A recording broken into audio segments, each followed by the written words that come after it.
Alex, thanks for joining us. What worthy of that point? We were worthy of the point. We certainly weren't worthy of winning the game. We certainly didn't deserve to lose the game. It was a tough watch, wasn't it? I think we'll all admit that. It was a tough watch. We were really striving to try and provide more quality once we got up into the final third, and we got up into those final third areas a bit more in the second half.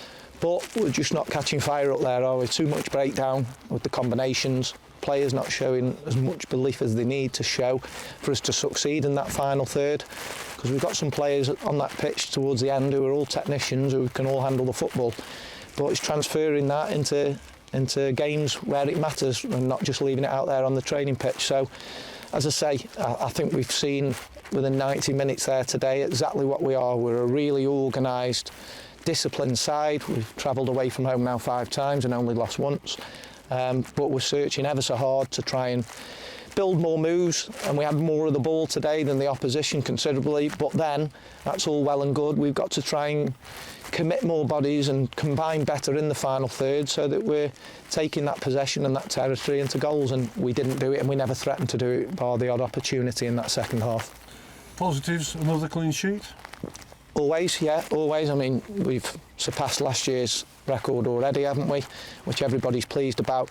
And that's so important. Don't overlook the good things, because there's plenty of good things. How can there not be? Because whilst you're searching for that formula higher up the pitch to try and get the lads playing better football and connecting better in that final third, it's so important that while you're not, that you're strong defensively, because if you aren't, we'd have lost a lot of games of football this year because we haven't scored as many goals as we'd like.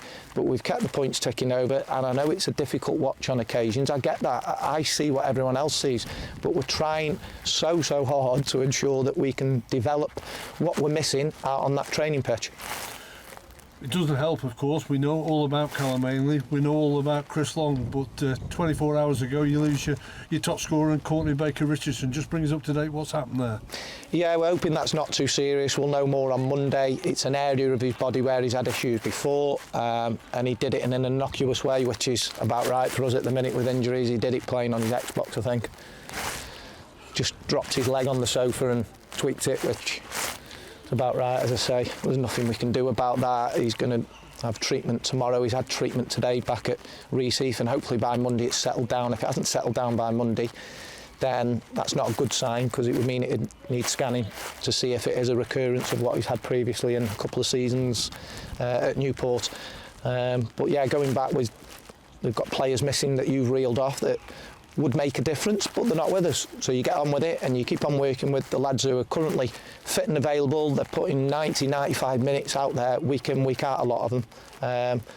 So I do think that has an impact as well, because we're not able to change things up as much as we'd like, but hopefully once we get into November, December and we get a full quota back, that'll allow us to be more flexible from the bench. You made a big change early on. Zach Williams has been away for quite a long time with the Welsh side. He's played a lot of games. Did it just tell on him today? Yeah, he was making some not so good decisions, Zach. I think we all saw that, and then obviously the booking exacerbated it, so there was a real worry that could then lead to another booking, and obviously then we're down to 10 men. So we had to act up on that really quickly, because the whole complexion of the game, as we saw at Salford's, changed when you go down to 10 men, particularly when you're away from home. So we had to act up on that. Rio came in and did really well. He's looking like he's rediscovering that form that we know he's capable of reaching, and he slotted in well alongside. The 2 centre-halves were magnificent today, absolutely faultless, both of them. I don't think I can recall any moment when they made a poor decision on or off the ball, and obviously that was fundamental to the clean sheet that we got. How big a bonus was that for Rio to come on with 5 or 6 minutes to go to half time, to get another 45 minutes in the second half, especially what happened at the end of last week's game? Yeah, massive, hugely important, because that obviously gives him the extra minutes that he can take into the game against Gillingham next week if we decide to start him. Obviously, you can get minutes from under 23 football, but you certainly can't replicate what you get out on a Saturday afternoon in a competitive League 2 fixture. So that's pleasing. So it gives us, options in that left-back position if we want to obviously change things around, because ultimately, whatever we swap and change up in the top half of the pitch, it's around the basis of a back 4 at the minute, and that's something that we'll probably continue with. It's a hard call for the supporters to get here. Unfortunately, the train strike was on. but at least they've seen your team take something home for them. That's a great feeling for them. Yeah, massive importance to us was to ensure they had something to grasp at the final whistle, and they appreciated it, obviously. And we brought some good numbers when you consider that train strike was on and it's 2.5 hours up the motorway. And I'll just reiterate to everybody, we know where we need to get to. It's not as easy to get there without obviously going through the process of trying to develop more belief with the boys and making sure that they combine better. We've got some good technicians, but we haven't got as many technicians through the middle of the pitch as we've had in the past. And I've gone through this time and time again, so therefore it has to be something that evolves over time without sacrificing the fundamentals and the principles we've put into them without the ball. I'm sure everybody's really pleased that they've got a competitive Crewe Alexandra, so are we.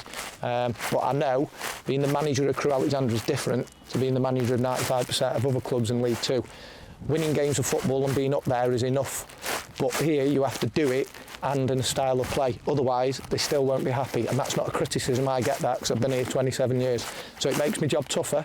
It does, because there's more expectations to fulfil, but I'm up for the challenge of trying to do that along with Belly and Kenny, and let's see where we can go with it. And it's got to be a process that we'll continue to work through, and hopefully we'll get there in the end.